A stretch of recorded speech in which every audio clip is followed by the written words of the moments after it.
Padre, por tu gracia, por tu misericordia, hemos venido esta mañana precisamente para glorificarte. Y Padre, celebramos estas grandes verdades que acabamos de cantar. Hemos venido para adorarte a ti, nuestro Dios y nuestro Salvador. Tú eres un Dios que es digno de adoración en todo lo que tú eres, en todo lo que has hecho. Padre, eres digno de adoración. Y Padre, habiéndonos creado y habiéndonos salvado, entendemos que nuestro propósito en la vida es de adorarte, de darte gloria. Y Padre, te damos gracias que en esta mañana podemos estar aquí reunidos en tu presencia juntos, como tu pueblo, como una familia espiritual. Estamos aquí juntos para declarar que tú eres digno de gloria, que tú eres nuestro Salvador. Padre, estamos aquí para celebrar a tu fidelidad. Padre, ¿quién es como tú? Tú siempre haces lo que dices. Nunca has hecho una promesa que no has cumplido. Nunca has hecho una promesa que no has podido cumplir. Padre, todo lo que tú quieres hacer, tú puedes hacer. Todo lo que dices que vas a hacer, tú haces. Y Padre, nos maravillamos al considerar las muchas promesas que tú hiciste durante la historia, en que estabas prometiendo nuestra salvación. Y Padre, nos maravillamos al ver cómo cumpliste a todas estas promesas en Cristo.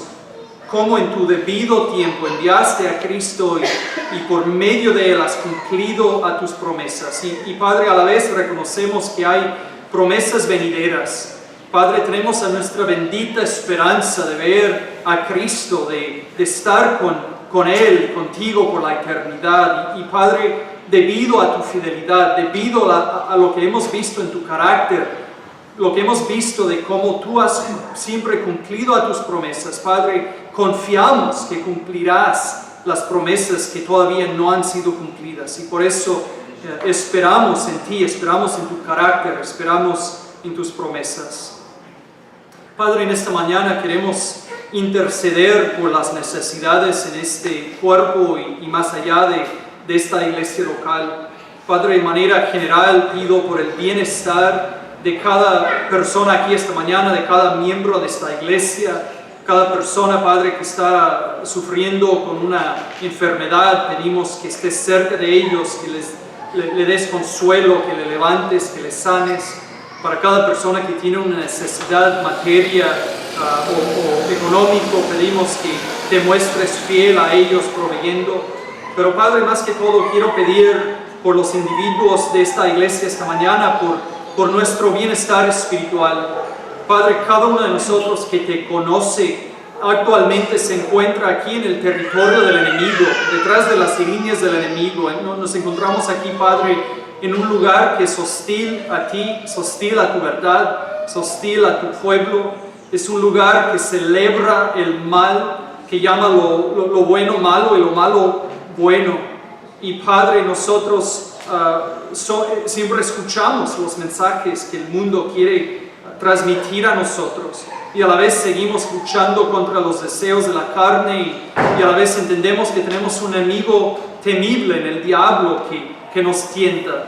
Padre, te pido por cada uno de nosotros que obres en nosotros, que nos ayudes a seguir peleando la buena batalla, que nos ayudes a seguir peleando la batalla de la fe, que nos ayudes a aprovechar todo recurso que nos has dado para resistir al enemigo, para resistir al pecado y más que todo, Padre, para seguir creciendo en nuestro conocimiento de ti. Padre, entendemos que tú eres infinito y que ni siquiera en la eternidad alcanzaremos a entenderte completamente. Padre, entendemos que siempre hay más de ti para nosotros, que siempre podríamos conocerte de manera más íntima. Padre, ayúdanos a no tener una apatía, a no estar satisfechos con lo que tenemos. Ayúdanos todos a estar buscándote todos los días.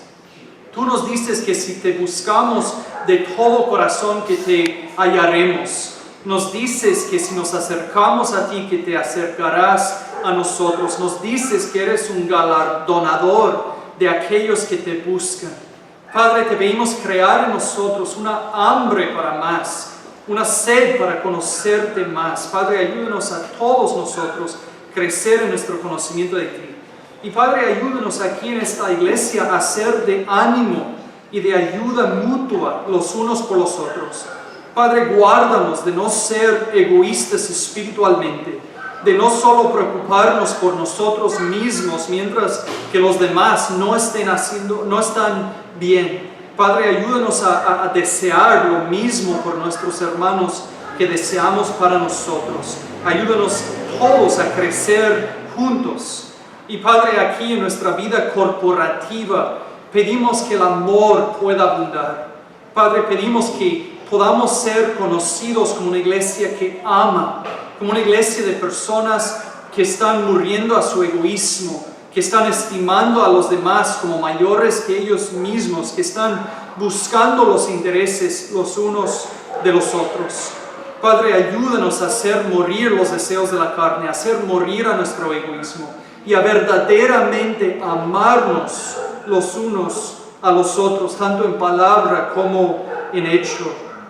Padre, estamos unidos en Cristo, estamos unidos por medio de tu Espíritu, pero Padre, por medio de nuestro pecado podemos dividirnos. Pedimos que nos ayudes a guardar la unidad del Espíritu y aún crecer en nuestra unidad y ser cada día más fortalecidos y más unidos en nuestro amor para ti, en nuestro deseo de glorificarte, en nuestro deseo de colaborar y juntos de avanzar a tu reino.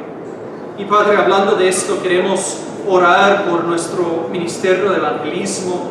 Padre, gracias por el evento que se realizó ayer, gracias por el evangelio que pudo ser compartido, gracias por las personas que escucharon al evangelio.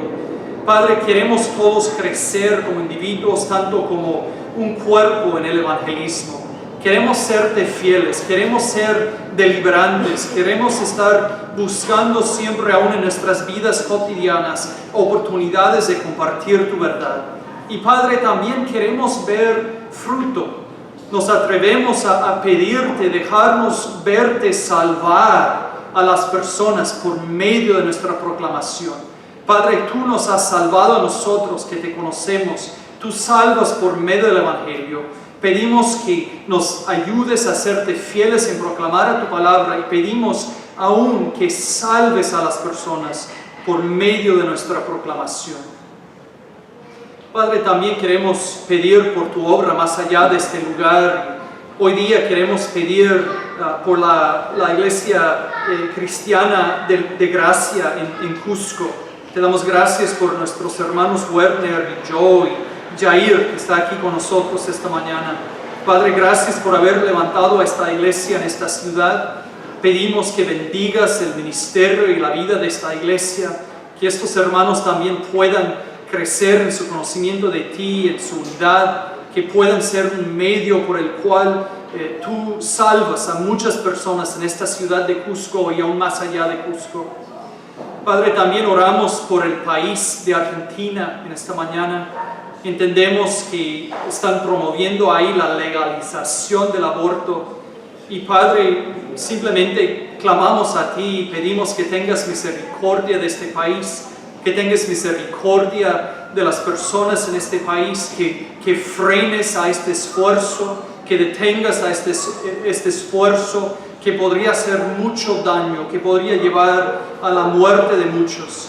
Padre, gracias que tu pueblo ahí está tomando medidas para animar a las personas a no tomar este paso. Oramos por nuestros hermanos en Argentina, que les des valentía, que les des sabiduría para saber lidiar con la realidad que están enfrentando.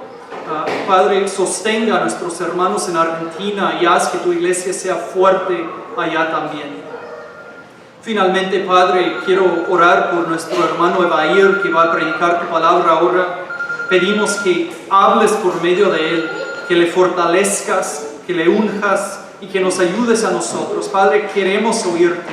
Ayúdanos a escuchar lo que tengas que decirnos en tu palabra. Danos corazones sensibles para recibirlo y para ponerlo en práctica. Pedimos todas estas cosas en nombre de Cristo. Amén.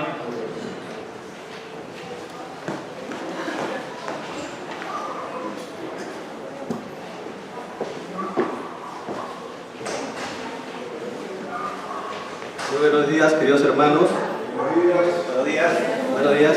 Bueno, esta mañana continuamos con el estudio del Evangelio de Marcos. Y en esta mañana les invito a que me acompañen con la lectura del texto bíblico que se va a predicar el día de hoy. El Evangelio de Marcos, capítulo 7, a partir del versículo 24 hasta el capítulo 8, versículo 10. Dice la palabra del Señor: levantándose de allí se fue a la región de Tiro y de Sidón, y entrando en una casa no quiso que nadie lo supiese, pero no pudo esconderse, porque una mujer cuya hija tenía un espíritu inmundo, luego que oyó de él, vino y se postró a sus pies. La mujer era griega y sirofenicia de nación, y le rogaba que echase fuera de su hija al demonio. Pero Jesús le dijo: deja primero que se sacien los hijos, porque no está bien tomar el pan de los hijos y echarlo a los perrillos. Respondió ella y le dijo: sí, Señor, pero aún los perrillos debajo de la mesa comen de las migajas de los hijos. Entonces le dijo: por esta palabra ve, el demonio ha salido de tu hija. Y cuando llegó ella a su casa, halló que el demonio había salido y a la hija acostada en la cama. Volviendo a salir de la región de Tiro, vino por Sidón al mar de Galilea, pasando por la región de Decápolis. Y le trajeron un sordo y tartamudo y le rogaron que le pusiese la mano encima. Y tomándole aparte de la gente, metió los dedos en las orejas de él y escupiendo tocó su lengua. Y levantando los ojos al cielo gimió y le dijo: Efata, es decir, sea abierto. Al momento fueron abiertos sus oídos y se desató la ligadura de su lengua y hablaba bien. Y les mandó que no le dijesen a nadie, pero cuanto más les mandaba, tanto más y más lo divulgaban. Y en gran manera se maravillaban diciendo: bien ha hecho todo, hace a los sordos oír y a los mudos hablar. En aquellos días, como había una gran multitud y no tenían qué comer, Jesús llamó a sus discípulos y les dijo: tengo compasión de la gente, porque ya hace 3 días que están conmigo y no tienen qué comer. Y si los enviare en ayunas a sus casas, se desmayarán en el camino, pues algunos de ellos han venido de lejos. Sus discípulos le respondieron: ¿de dónde podrá alguien saciar de pan a estos aquí en el desierto? Él les preguntó: ¿cuántos panes tenéis? Ellos dijeron: 7. Entonces mandó a la multitud que se recostase en tierra, y tomando los 7 panes, habiendo dado gracias, los partió y dio a sus discípulos para que los pusiese delante, y los pusieron delante de la multitud. Tenían también unos pocos pececillos y los bendijo, y mandó que también los pusiesen delante. Y comieron y se saciaron, y recogieron de los pedazos que habían sobrado 7 canastas. Eran los que comieron como 4,000, y los despidió. Y luego, entrando en la barca con sus discípulos, vino a la región de Dalmanuta. Amén. Amén.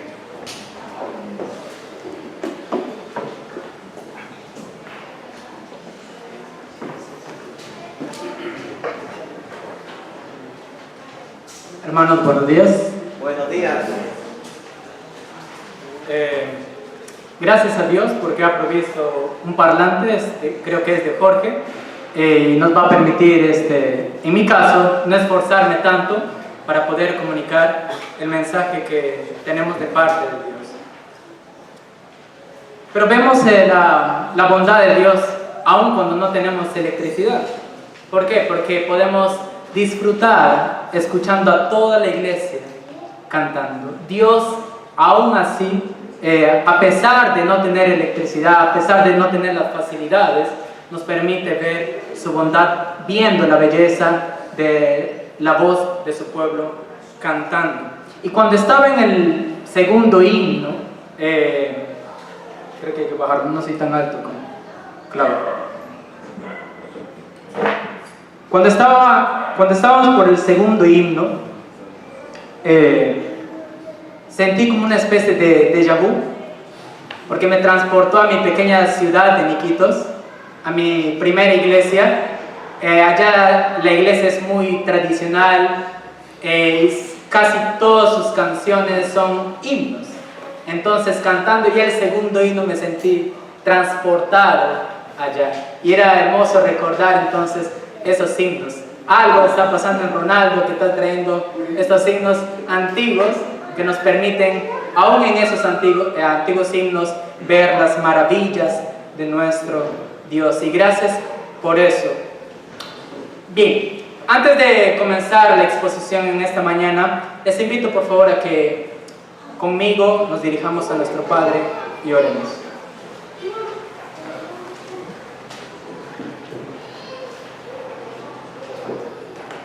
Padre bueno, te bendecimos, alabamos tu nombre.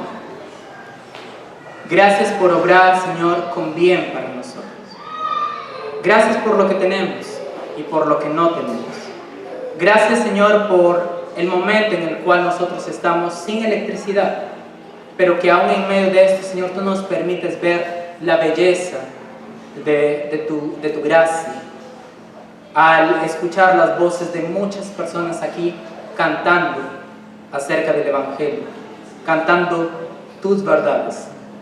Y esto, Señor, nos hace recordar lo que Apocalipsis nos enseña, que cuando todo tu pueblo, gente de toda lengua, de todo pueblo, de toda nación, cantando al que es digno, al Cordero de Dios, a tu Hijo Jesucristo. Oh Padre, nuestra mente no alcanza a entender cómo será aquel día. Tan solamente nos podemos imaginar, acercar a lo cuán maravilloso será en aquel momento cuando todos nosotros, los miles de personas reunidas, cantando y adorando tan solamente a ti. Nos has permitido, Señor, ahora disfrutar algo de lo que será aquel día. Gracias, oh bendito Dios, porque en tu bondad, Señor, nos permites adorarte, porque en tu bondad, Señor, nos permites escuchar tu palabra. Por lo cual te ruego, Señor, que en esta mañana tú bendigas al expositor y que pueda hablar según tu verdad, que pueda hablar, Señor, conforme a tu Santo Espíritu. Que no sean sus pensamientos, que no sean sus palabras, sino que seas tú hablando a todos nosotros. Bendícenos, pues, en esta mañana. Que nuestras mentes y nuestros corazones puedan estar enfocados solamente en Jesucristo y lo que Él ha hecho en favor de nosotros, de la salvación que Él ha obrado para nuestro beneficio, para nuestro bien. Gracias por este tiempo. Gracias por las personas que se han reunido acá para escuchar tu palabra y para adorarte. Bendícenos a todos los que estamos en este lugar, porque te lo pido en el nombre de Jesucristo. Amén. No sé si te ha tocado estar en alguna oportunidad en un buffet de comida peruana, o quizás te ha tocado estar en la casa de algún amigo o de algún familiar donde tienes varios platos de comida criolla, comida peruana, y donde tienes diferentes opciones a degustar y a deleitarte de esos maravillosos platos. Y tienes frente a ti un lomo saltado, tienes por allí un ají de gallina, tienes por allí un arroz con pato, tienes por allí un chancho al palo, tienes por ahí un caucita rellena, como dice Daniel, o tal vez un cevichito. Y estás mirando a cada uno de esos platos y el anfitrión de la casa te dice, ¿qué te gustaría comer? Si eres muy educado, tal vez, y puedo hablar con propiedad de esto, tal vez como los ingleses, saben que uno de los ancianos acá es inglés, David Barnes, y mi esposa es de Inglaterra, entonces puedo hablar con cierta propiedad de esto. Si eres como uno de ellos, muy educado, seguramente le responderás, Me gustaría el lomo saltado primero. Exactamente, me gustaría el lomo saltado primero. ¿Esto qué significa? Significa que has abierto una enorme posibilidad de luego seguir con los otros platos. No estás diciendo que solo quieres el lomo saltado, estás diciendo que primero vas a comenzar por el lomo saltado y después vas a seguir con el resto. En el capítulo 7, versículo 27 del pasaje que leyó nuestro hermano Claudio, el Señor Jesús dice: deja primero que se sacien los hijos. Deja primero que se sacien los hijos. En un pasaje paralelo, en Mateo, dice el Señor Jesús que Él vino ciertamente a las ovejas perdidas de la casa de Israel, en primer momento. Pero esto no significa que vino exclusivamente para ellos, para obrar salvación a ellos. Es decir, no vino a salvar solamente a los judíos, sino también a toda persona de toda nación que cree en Él. Sean peruanos, sean venezolanos, sean ingleses, sean colombianos, sean norteamericanos, de toda nación. De toda nación. Y para apreciar lo que Jesús realmente está diciendo en este texto, necesitamos primero entender un poquito el contexto en el cual el Señor Jesús está hablando. En el pasaje anterior, Jesús ha mantenido un enfrentamiento con los líderes religiosos, con los fariseos y con los escribas. Jesús los ha llamado hipócritas. Él les dice que han invalidado la palabra de Dios con sus mandamientos, que ellos están aferrando sus tradiciones y que por lo tanto están poniendo sus tradiciones en el lugar de la palabra de Dios. Y Jesús luego se dirige a la multitud y les dice: nada hay fuera del hombre que entre en él que le pueda contaminar, pero lo que sale de él, esto es lo que contamina al hombre. Es decir, lo que Jesús estaba enseñando a la multitud y a sus discípulos es que debían tener cuidado no con las cosas externas fuera del hombre, es decir, razas, color de piel, estatus social, grado académico, no, pues esas cosas no contaminan el corazón, sino que debían cuidar sus propios corazones para no caer en una religión muerta, en una religión que enseña salvación por obras, en una religión basada en reglas de hombres y no de Dios, en una religión que te hace creer que eres más puro que los demás, en una religión que te hace creer que eres más santo que los demás, en una religión que enseña superioridad sobre los otros. De esas cosas deben cuidarse, dice el Señor Jesús. No de lo que hay fuera, sino de lo que hay en el corazón y de lo que sale de él. Marcos muestra al Señor Jesús enseñando que todos los alimentos son buenos y limpios para comerlos, y por lo tanto eso no contamina. Esto, sin que los discípulos entiendan en ese momento, va a marcar un nuevo y radical enfoque en la misión que estos 12 hombres, estos apóstoles, iban a liderar. ¿Y cuál era?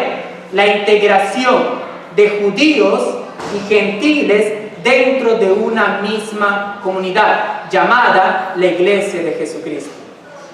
Mientras tanto, hasta que los discípulos lleguen a entender esto, el evangelista Marcos prepara a los lectores, en este caso los primeros y nosotros, frente al hecho de que la salvación, aunque había de ser predicada en primer lugar a los judíos, no debía limitarse solamente a ellos, sino también a los gentiles. No sé si recordarán lo que dice Pablo en la epístola a los Romanos, capítulo 1, versículo 16. Porque no me avergüenzo del evangelio, porque es poder de Dios para salvación a quienes, a todo aquel que cree, al judío y también al griego.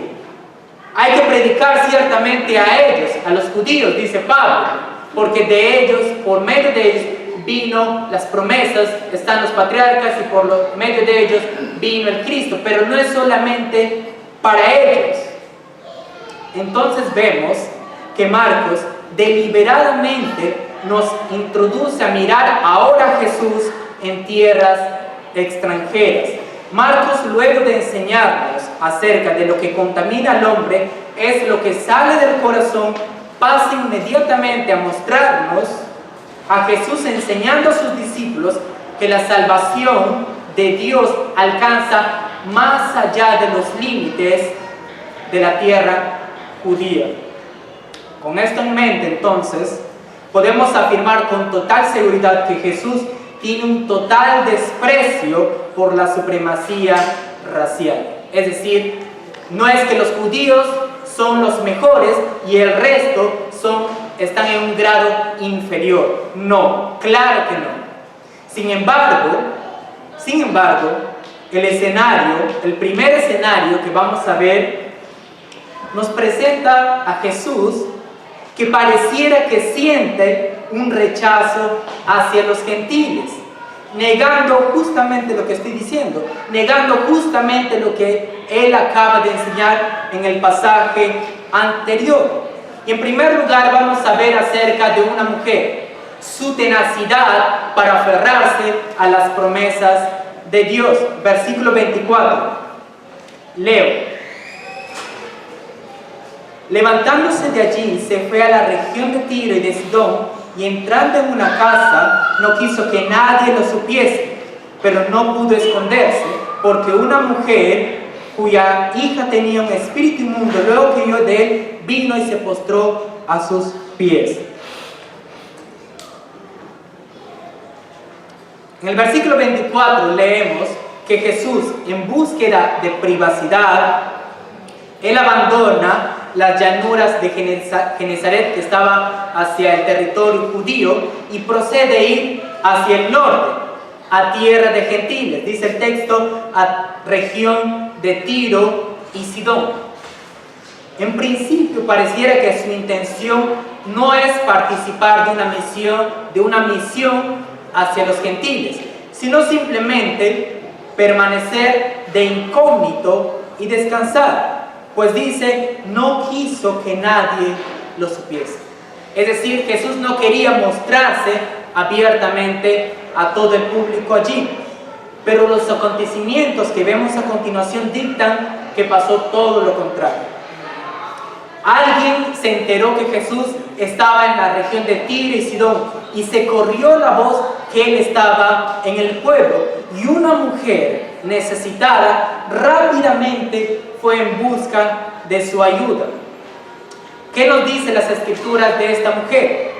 Primero, ella era, antes que nada, una mujer, y por lo tanto, como mujer, y Cristo como varón, maestro judío, el cual implicaba cierta autoridad, cierto respeto, no debía asociarse con ella. Pero a ella no le importa y va hacia Jesús porque necesita de él. ¿Qué más sabemos de esta mujer? Que era griega de cultura, era sirofenicia de nación, por lo tanto ella no era judía, sino era una mujer gentil. También se nos dice, y algo muy importante a considerar aquí, que es madre. Es madre, pues tiene una hija que está poseída por un espíritu maligno. Por eso tal vez podemos deducir que está en una condición de desesperación. Y creo que en este punto las hermanas que son madres, que cuidan de sus hijos, pueden entender, creo que con mayor sensibilidad que los hombres, esta mujer está desesperada. Entonces, tan pronto como ella oye hablar de Jesús, esta mujer vino a él, se postra a los pies de Jesús y le ruega que sane a su hija. La angustia de la madre por la condición de su hija es completamente comprensible. Al parecer esta mujer no había tenido contacto previo con Jesús. Sin embargo, sí había oído hablar de él previamente. Seguramente había oído hablar de la habilidad de Jesús de sanar a los enfermos, de la habilidad de expulsar demonios. Pero ella creía que Jesús era un simple milagrero, un simple sanador como muchos que había en esos tiempos. Quiero que vean conmigo, por favor, un pasaje paralelo para responder a esta pregunta. En Mateo capítulo 15, si ustedes tienen en sus Biblias, Mateo capítulo 15, versículo 22. Si son diestros pueden encontrar rápido, si no, si pueden anotar. Mateo 15, 22 dice: y he aquí una mujer cananea, estamos hablando de ella, y he aquí una mujer cananea que había salido de aquella región, clamaba diciendo: Señor, ¿qué le dice? Hijo de David, ten misericordia de mí. Mateo nos dice que ella creía que Jesús, este hombre de Nazaret, este sanador, era el hijo de David. Esto implicaba que ella creía que las promesas del Antiguo Testamento relacionadas con el Mesías, el hombre Jesús de Nazaret, las podía cumplir. Ella creía que ese hombre es el Mesías. Esta mujer se arrodilla a los pies de Jesús, lo llama hijo de David, y esto indica una notable comprensión del significado más amplio del ministerio de Jesús. Mientras los líderes judíos, los líderes religiosos, no podían ver acerca de esta realidad de Jesucristo, quien es el Mesías, una mujer gentil e impura veía en Jesús al Mesías prometido del Antiguo Testamento. ¿Cómo responde Jesús? ¿Qué dice Jesús a la sincera súplica de esta mujer, que viene rápidamente, desesperada, y se postra a los pies de Jesús? Ahí mismo en Mateo 15, 23. Pero Jesús no le respondió palabra. En primer momento, Jesús no le responde palabra alguna. No estamos diciendo que Jesús está enseñando acerca que lo que contamina al hombre es lo que hay en el corazón y no en lo exterior. Pareciera que Jesús se está contradiciendo con lo que acaba de enseñar. Jesús no le responde palabra. Y segundo, cuando Jesús le responde, lo hace de una manera extraña, pues dice: deja que primero se sacien los hijos, porque no está bien tomar el pan de los hijos y echarlo a los perrillos. Para nuestros oídos occidentales del siglo XXI, esa respuesta podría parecer un tanto extraña, y en cierto sentido lo es. No sé si les ha pasado cuando ustedes están conversando con alguien, tú le haces una pregunta y la persona te responde otra cosa. Esto lo podemos ver a veces en las entrevistas a los políticos, que cuando quieren esquivar el tema, lo que hacen es responder otra cosa. Les preguntan a veces acerca de sus propuestas para llevar a cabo cuando ellos estén en el gobierno, y te salen respondiendo hablando de la contaminación ambiental, del cambio climático, etcétera, cosas, con tal de no enfrentar la verdad. Pareciera que Jesús está actuando de esa manera, pero Jesús no es ningún político ni ningún sofista que trata de obviar la petición de una mujer desesperada. La respuesta de Jesús ciertamente no parece amigable tampoco, ni muy gentil en primer momento.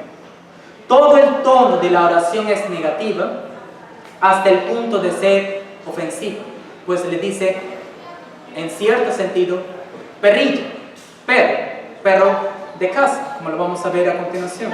Y sugiere que Jesús no tiene ninguna intención de ayudarle. No puedo darte pan a ti. Primero son para los hijos, le está diciendo. Si estamos siguiendo la lectura del Evangelio de Marcos y llegamos a este punto, nos puede causar perplejidad. Primero porque Jesús acaba de enseñar que lo que contamina al hombre es lo que hay en el corazón, no lo exterior. Y segundo, que cuando Jesús está en tierras gentiles, una mujer se acerca y le ruega que sane a su hija, Jesús la ignora en primer momento. Y cuando la responde, lo hace de una manera extraña y ofensiva. Pareciera que este predicador, Jesús de Nazaret, no es consecuente con lo que está enseñando. ¿Qué significa todo esto? ¿Qué significa que Jesús hable de los hijos? ¿Qué significa que hable de los perrillos? ¿Qué significa que hable de los panes? Obviamente Jesús está hablando en sentido figurado. ¿Y qué se nos enseña con estas cosas? Los hijos representan al pueblo judío. En toda la Biblia los judíos son descritos como los hijos de Israel, los hijos de la promesa, los hijos de Jacob. Jesús está hablando de los judíos. ¿Qué significa perrillos? Perros. Los perros son los gentiles, aquellos que no son judíos. Puede parecer un poco crudo y quizás un poco áspero y severo que Jesús se refiera a los gentiles como perros. Pero en este contexto, en el contexto bíblico, los perros no son, en este contexto en particular, como lo dice perrillos, no son perros callejeros, perros de la calle. Más que todo se refiere a los perros que están viviendo en casas. Pero esto no significa que se hace menos grave la ofensa. Por eso el término diminutivo entonces para perrillos, para hablar los perros de casa. Los judíos se referían a los gentiles de esa manera. ¿Y el pan que representa? Seguramente rápidamente tu mente ya buscó entre la enseñanza bíblica y has recordado Juan capítulo 6 versículo 35, cuando Jesús dice: yo soy el pan de vida. Excelente, muy buena, achuntaste bien, como diría un amigo. Pero no vayamos tan rápido, vayamos a un contexto más cercano, en Marcos.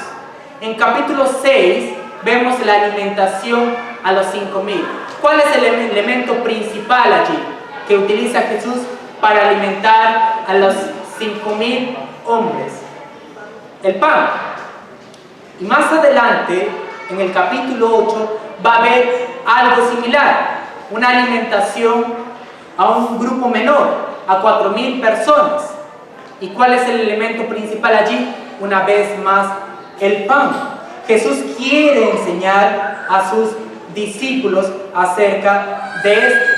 Después de estos dos milagros, 5,000 y los 4,000, dándoles de comer pan, Jesús dice: yo soy el pan de vida. El que viene a mí nunca tendrá hambre, y el que en mí cree nunca tendrá sed jamás. El pan representa a Jesús. Las personas solamente seguían a Jesús por el alimento físico, pero Jesús les daba un alimento espiritual, el cual, si ellos comían, creían en Jesucristo, nunca iban a volver a tener hambre. Ahora, decir perrillo a alguien es el tipo de lenguaje que un gentil podría esperar de un judío, pero encontrarlo en las palabras de Jesús es impactante. Parece que Jesús está siendo despectivo, menospreciando, siendo muy racista en este punto. Y lo que puede ser más desconcertante es que la mujer no se ofende. La mujer no se ofende, sino que se aprovecha de las palabras de Jesús para seguir con su solicitud, que sane a su hijo. Versículo 27. Pero Jesús dijo: deja primero que se sacien los hijos, porque no está bien tomar el pan de los hijos y echar a los perrillos. Estas palabras de Jesús han dado a la mujer el indicio que necesita. Afortunadamente, como diría un comentarista, Ella está a la altura del desafío de Jesús y persiste donde muchos hubieran fallado. Donde muchos hubieran fallado. Versículo 28, primera parte. Respondió ella y le dijo: sí, Señor. Sí, Señor. Ella no discute su lugar.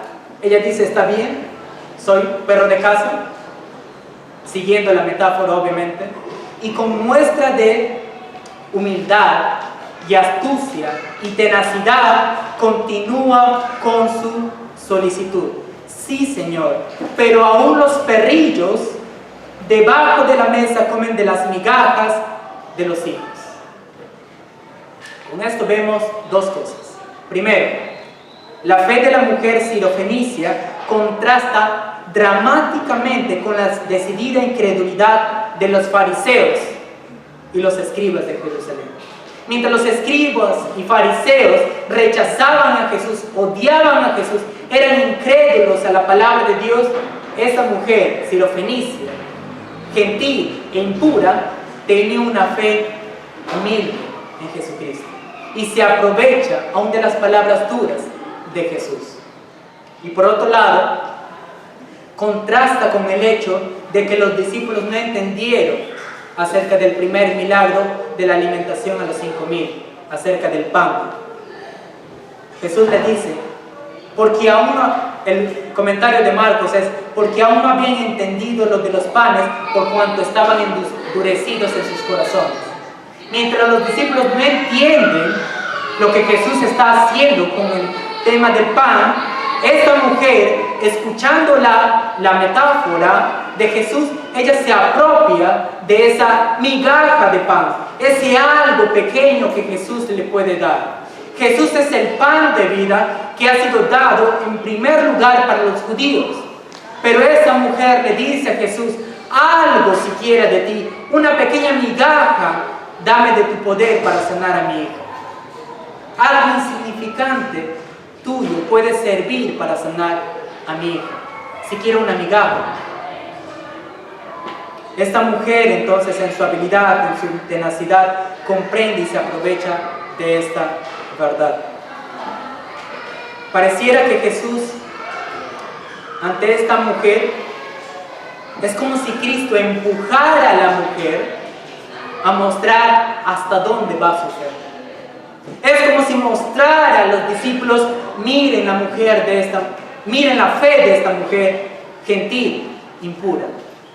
Mírense ustedes mismos que no entienden. Miren a sus líderes religiosos que no entienden. Pero esta mujer sí entiende. Jesús no le está menospreciando. Lo que está haciendo es empujar a la mujer para mostrar su fe.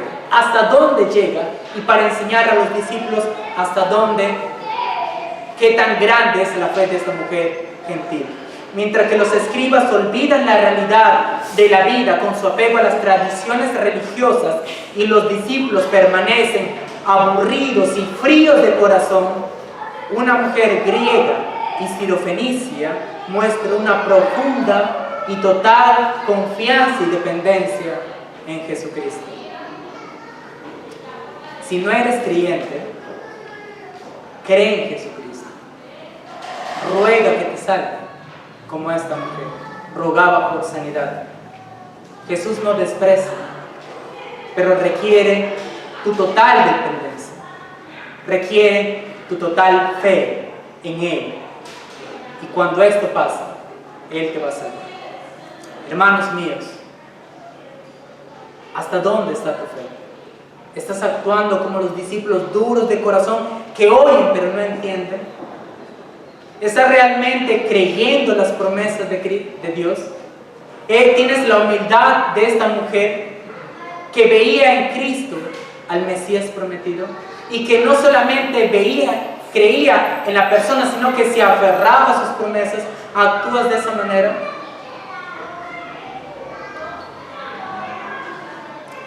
Vamos más adelante en nuestro texto. Luego de este episodio, Jesús regresa hacia el sur y va hacia la región de Decápolis, dice el texto, volviendo a salir de la región de Tiro, vino por Sidón al mar de Galilea, pasando por la región de Decápolis. Jesús no regresa a tierras judías, sigue en tierra de gentiles. Al llegar a esta región, algunas personas le traen un sordo y tartamudo, dice el versículo 32. Le ruegan que impongan las manos sobre él como sinónimo de que le sane. Esta enfermedad seguramente aisló a este sordomudo de la sociedad, pues no podía comunicarse con facilidad. Sin embargo, este hombre que no podía hablar, que no podía escuchar, cuenta con algunos amigos, quizás con algunos familiares que en medio de la multitud, empujando, lo traen delante de Jesús. Este es un buen ejemplo de lo que es el evangelizar. ¿Has actuado de esa manera? ¿Has llevado a tus amigos a Jesucristo? ¿A tus familiares has llevado a Jesucristo de esta manera? ¿Has hecho esto? Lo que sugiere en este contexto, cuando las personas se acercan a Jesús y le traen a esta persona, es que la reputación de que Jesús se ha acrecentado, no solamente en Palestina, sino alrededor de ella. Marcos nos dice que la persona a quien traen para ser sanado es sordo y tartamudo. La sordera no es otra cosa que la imposibilidad de escuchar. Por otro lado, la tartamudez, en la palabra que encontramos aquí, puede significar, 1, la inhabilidad completa para hablar, o 2, el impedimento grave del habla. Es decir, puede emitir sonidos, pero no necesariamente decir palabras que puedan ser entendidas. Pero lo que llama la atención mucho en este pasaje, hermanos, y que lamentablemente no se puede ver por la traducción al español, es que esta palabra tartamudo se encuentra solamente solo una vez en todo el Nuevo Testamento, y es aquí en Marcos. La palabra es mogilalos. Suena raro, para mi esposo sonó raro esta palabra, pero solamente está en Marcos, en este texto, tartamudo. Y lo más interesante es que se encuentra solamente en Isaías. En todo el Antiguo Testamento, en griego, en la Septuaginta, se encuentra una sola vez. Una sola vez. Entonces tienes en la Biblia del Antiguo Testamento, en griego, en la Septuaginta, una vez. Y en el Nuevo Testamento, una sola vez. En vista de la posible influencia de este pasaje, es posible que Marcos utiliza esto de una manera deliberada. Vamos por favor a Isaías capítulo 35, versículo 6. Ya sabemos dónde está ese texto de Marcos, donde se encuentra la palabra que es muy extraña y que es única en el Nuevo Testamento. Ahora vamos a ver en Isaías dónde se encuentra esta palabra. Isaías 35, versículo 6. Voy a leer desde el versículo 4 hasta el 6. La palabra allí es, los traductores pusieron mudo. 4 al 6 dice: decid a los de corazón apocado, esforzaos, no temáis. He aquí que vuestro Dios viene con retribución, con pago. Dios mismo vendrá y os salvará. Y entonces los ojos de los ciegos serán abiertos y los oídos de los sordos se abrirán. Entonces el cojo saltará como un ciervo y cantará la lengua del mudo. Porque aguas serán cavadas en el desierto y torrentes en la soledad. Es interesante cómo Marcos conecta este evento, este episodio, con la única palabra en el Antiguo Testamento en griego para conectar las promesas del Mesías hechas en Isaías con la persona de Jesucristo. Permítame ilustrarlo de la siguiente manera. Supongamos que tú estás en el aeropuerto Jorge Chávez y estás esperando tal vez a tu esposa, o tal vez a tu esposo, o tal vez a algún familiar muy muy querido. y ves en la pantalla y allí dice que el avión ya ha aterrizado. Pasan los minutos y piensas que tal vez esa persona ya ha bajado del avión. Seguramente ya pasó migraciones, seguramente ya recogió sus maletas y está pronto a salir para encontrarse contigo. Las personas comienzan a salir y crees que él o ella es, pero te confundes. Y ves a otra persona que se parece y te vuelvas a confundir. Y esta confusión se repite varias veces. Por la emoción te equivocas que esa persona es. Hasta que por fin, luego de una larga espera, la persona que tanto esperabas sale a tu encuentro. En el tiempo del Señor Jesús, la expectación del Mesías se vivía de esa manera. Estaban esperando al Señor Jesús. ¿Será este hombre? ¿Será aquel hombre? ¿Por qué estaban tan interesados en que Jesús apareciera? Porque el Mesías iba a salvarlos de sus enemigos. Había todo tipo de profecías que el Mesías iba y debía de cumplir. Lo que ellos enseñaron fue que el Mesías los salvaría y los liberaría. La presencia del Mesías entonces traería liberación, salvación y sanidad. Y lo que Marcos hace al citar Isaías 35:6 es decirnos que el Mesías está en medio de ellos y la espera ya no tiene que tardar más, tiene que esperarse más. Jesús está en medio de ellos, el Mesías está en medio de ellos y Él está cumpliendo sus promesas. Pero lo que pudo ser más chocante para algunos y lleno de gozo para otros, de entre los lectores primarios, fue que el Mesías y las promesas relacionadas se están cumpliendo no solamente para el pueblo judío, sino también para los gentiles. Jesús está en una tierra gentil y ha sanado a la hija de la mujer sirofenicia. Está sanando a un sordo y tartamudo en una tierra de gentiles. Y está cumpliendo las promesas del Mesías no solamente a los judíos, sino también a todo aquel que tiene necesidad. A los gentiles también. A los gentiles impuros. Contemplamos entonces al misericordioso, bondadoso y gracioso Señor que toma a este hombre aparte de la multitud para establecer contacto con él.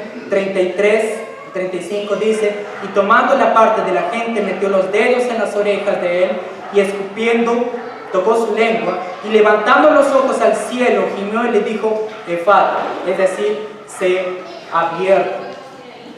Jesús entonces, al tener contacto con él, entra en el mundo mental del hombre sordo y mudo para así ganar su confianza.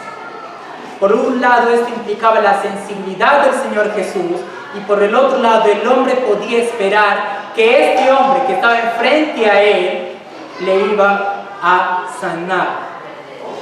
Cabe resaltar que hasta este punto, obviamente, el esputo no tenía poder en sí, sino es la persona, Jesucristo, el que sanaba.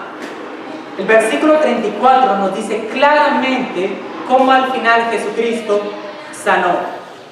Dice: y levantando los ojos al cielo gimió y le dijo Efata, sé abierto. El efecto es inmediato, y esta palabra posiblemente fueron la primera palabra que esta persona sorda escuchó.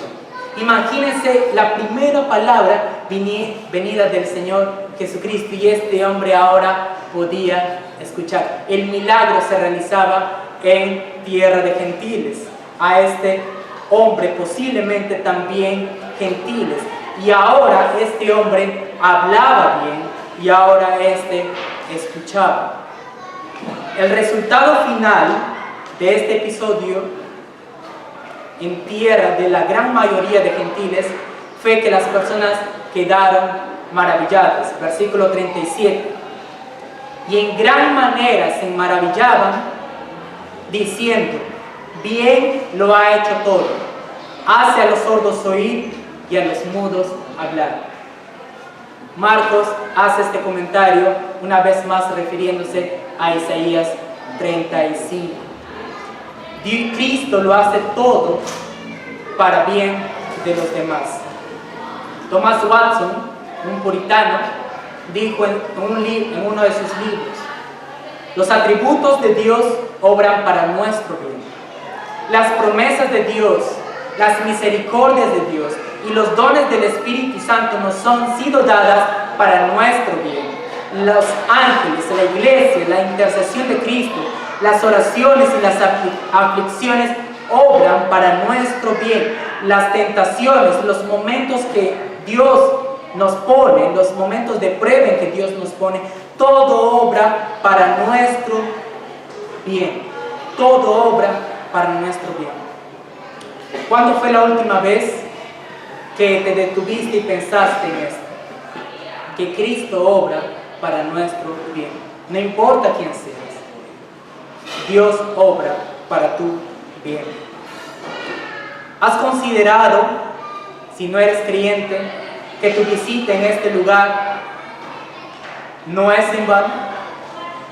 Que las dificultades en las cuales estás es para que te detengas y te pongas a pensar de lo efímero que es la vida.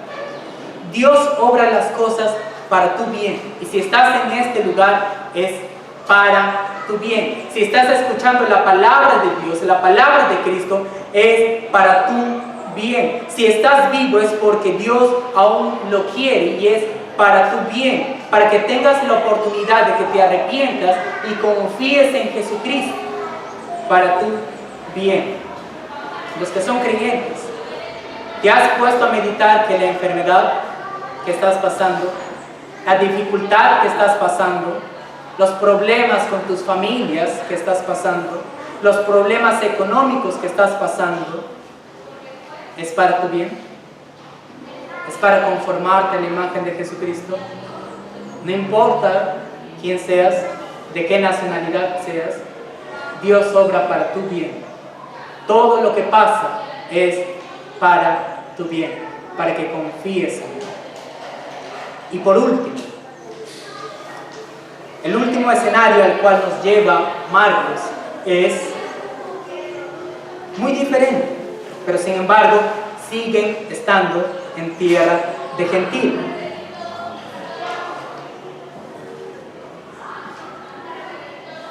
Jesús en este pasaje le va a mostrar que, vamos a ver, está realizando algo muy particular, y es la provisión de alimento para muchísimas personas. Si uno lee este pasaje, podría pensar que ya lo leyó anteriormente, o que ya se predicó este pasaje anteriormente, pero no es así.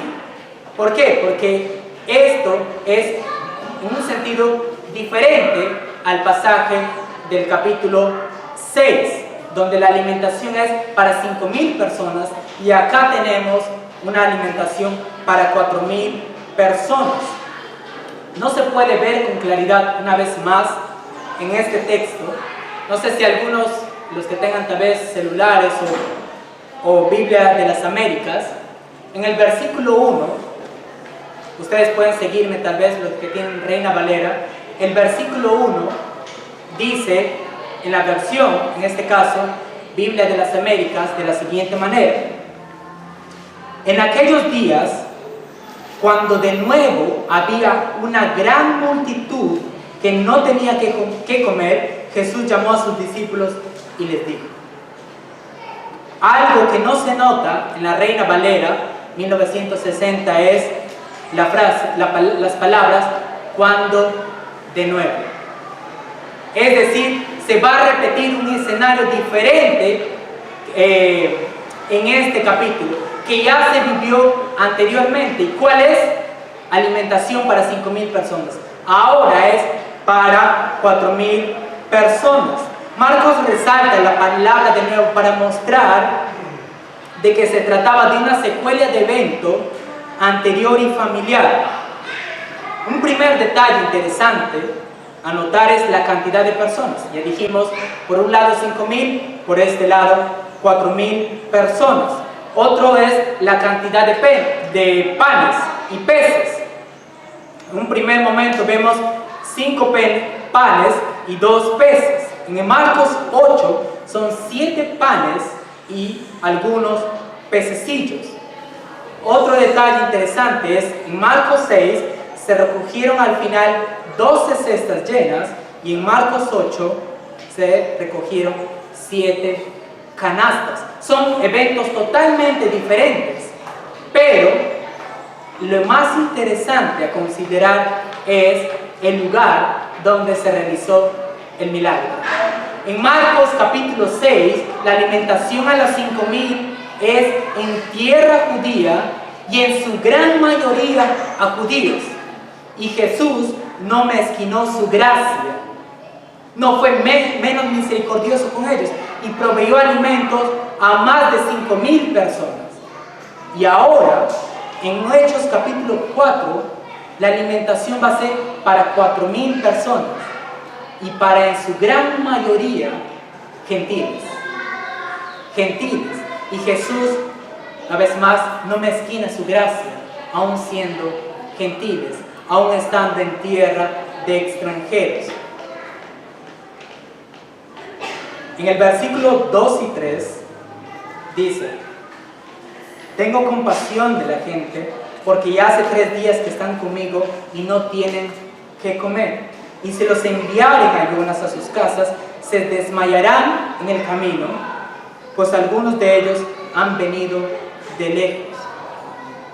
Posiblemente luego de que Jesús haya estado enseñando las Escrituras y haya estado sanando a los enfermos y a los necesitados durante 3 días en un lugar desierto y aislado, y luego de que hayan agotado todos sus alimentos, Jesús en este momento toma la iniciativa de llamar a sus discípulos y les dice: tengo compasión de la gente, tengo compasión de ellos. Luego de que Jesús haya aceptado la solicitud de una mujer griega, luego de que Jesús haya sanado un sordomudo en región de Decápolis, luego de que haya sanado a muchos otros gentiles y sobre todo, luego de que haya provisto de alimento a más de 5,000 personas a los judíos, no debe haber quedado duda a los discípulos de que Jesús podría una vez más alimentar a un grupo tan grande. Pero ¿qué vemos en los discípulos? ¿Una fe como la de la mujer sirofenicia? ¿La tenacidad de esta mujer de asirse de las promesas de Dios? No. Lo que vemos es una ingenua e irreverente pregunta por parte de los discípulos.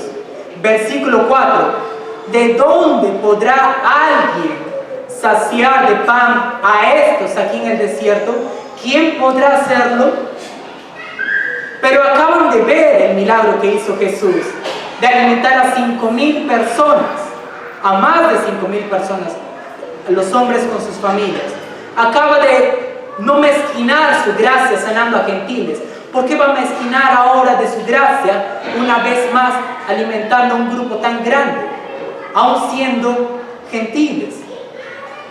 Y esta pregunta entonces es irreverente hacia el Señor Jesús. ¿De dónde podrá alguien saciar de pan a estos? Tal vez la pregunta encaja mejor en el primer milagro, cuando Jesús no había alimentado a una multitud tan grande. Pero ahora ya no. La pregunta es ingenua y torpe. Nosotros, hermanos míos, somos como los apóstoles. Somos como los discípulos, incrédulos. No somos como la mujer sirofenicia que creía en las promesas del Mesías. Somos como los discípulos que tienen más miedo de los líderes religiosos, de lo que tememos a Dios. No creemos que Dios es poderoso para salvar a nuestras familias. No creemos que es poderoso para salvar a nuestros familiares. No creemos que Él es poderoso para librarnos del lazo del diablo, para salvar a nuestros compañeros de trabajo. Porque si fuera cierto, al igual que Jesús, aprovecharíamos cada oportunidad para hablar de Cristo a todos nuestros amigos, familiares y compañeros. No mezquinaríamos la salvación que hemos obtenido por gracia. Mezquinamos a veces entrar al reino de Dios cuando no hablamos la palabra de Dios. Por eso Jesús dice más adelante, ¿cómo aún no entendéis? Les dice a los discípulos, ¿no entienden? Somos como los discípulos que tenemos ojos pero no vemos a veces. Tenemos oídos a veces pero no entendemos. Y lo peor de todo es que no oramos para salir de ese estado de incredulidad. Si creemos en Dios como dice, si crees en Dios como dice que crees, ¿por qué estás esperando que los pastores hagan el trabajo? Que los demás hagan la obra de Dios. Tú estás expectante en tu asiento, aplaudiendo porque los demás están sirviendo. ¿Por qué no compartes el Evangelio a tus vecinos, a las personas cercanas a ti que no tienen la salvación? ¿Por qué no te provees de ese alimento espiritual que ellos necesitan para encontrar salvación? ¿Por qué no estás cuidando de los más necesitados como lo hacía Jesús? En el versículo 4 dicen ellos, ¿de dónde podrá alguien saciar de pan a estos? Es interesante porque este verbo se va a ver más adelante, el saciar. Los discípulos dijeron, ¿de dónde podrá saciar de pan a estos? Versículo 8 dice, y comieron y saciaron. Lo sarcástico de Marcos es que él menciona el verbo en la boca de los discípulos y va a mostrar que al final estos gentiles se beneficiaron de la bendición de Cristo. Jesús sacia la necesidad más grande que tienes y es la necesidad de la salvación. No importa la condición en la cual te encuentres, no importa qué tan grande sea tu pecado o tu maldad, no importa cuán profundo sea el vicio del pecado en el cual te encuentras, Jesús puede saciar la necesidad de tu alma y llenar el vacío que hay en tu corazón. Le preguntaron a Jesús sus discípulos, ¿de dónde podrá alguien saciar de pan a estos? En otras palabras, dijeron a Jesús, ¿qué piensas hacer ahora? ¿Qué piensas hacer ahora que tienes un montón de gente? Y la respuesta de Jesús es, yo sé lo que voy a hacer. Jesús responde, ¿cuántos panes tiene? Jesús sabía qué iba a hacer. Jesús tiene todo bajo control, queridos hermanos y hermanas en Cristo. Él sabe lo que va a hacer. Y lo que va a hacer con cada uno de nosotros, lo sabe. El Espíritu de Cristo está obrando en medio de su iglesia ahora. Disponte a servirle en alcanzar a otros para Él. Llevar el Evangelio a otros implica que tendrás que hacer cosas que no estarán conforme tal vez a tus estándares. Pero seguramente estás en dureza de corazón. Tú no crees seguramente que Dios pueda salvar a otros, ¿no? Tú quieres predicar el Evangelio siempre y cuando sea cómodo para ti. Tú quieres predicar el Evangelio siempre y cuando sean las personas favoritas tuyas. O tal vez eres de las personas que predicas el Evangelio y después no te importa que se salga. Solamente predicas y dices, ya cumplí mi parte. Si es así, pues arrepiéntete como creyente, pues estás actuando con dureza de corazón y pobreza de fe, al igual que los discípulos. No mezquines la salvación, aun sean personas no agradables a tus ojos. Jesús no menospreciaba a las personas, alcanzaba a los más necesitados. No alcanzaba solamente a las personas favoritas de ellos. No solamente predicaba el Evangelio y después se iba, no le importaban las almas. Claro que les importaba, sean judíos o sean gentiles. Para los no creyentes, si no tienes a Cristo en tu vida, si no has confiado en Él para la salvación de tu alma, si estás rechazando hasta ahora creer en Él como el Salvador del mundo, te exhorto a que declines de esta decisión. La Escritura dice: todo aquel que en Él creyere no será avergonzado. Y también dice la Escritura que Jesús vino a salvar, a buscar y a salvar lo que se había perdido. Él vino a alcanzar a los más necesitados, de entre los judíos o de entre los gentiles. Ven a Él y tendrás gozo y vida eterna. Vamos a orar.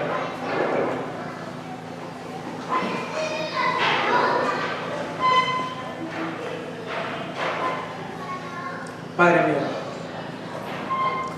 te ruego, Señor, que nos perdones por no actuar, Señor, en fe, por no creer, Señor, en tus promesas, por solamente cantar tus promesas, pero no creerlas. Perdónanos por eso. Perdónanos porque a veces mezquinamos la salvación a los demás, al no compartir el Evangelio. Perdónanos porque a veces cerramos las puertas del reino de Dios a otros, al no hablar a otros de Cristo. Padre, gracias por tu palabra, porque en ella vemos al Señor Jesucristo, que predicaba no solamente a judíos, sino también a gentiles. Predicaba a todos sin excepción. Él no mezquinaba de su salvación, no mezquinaba de su sanidad. Permítanos actuar de esa manera.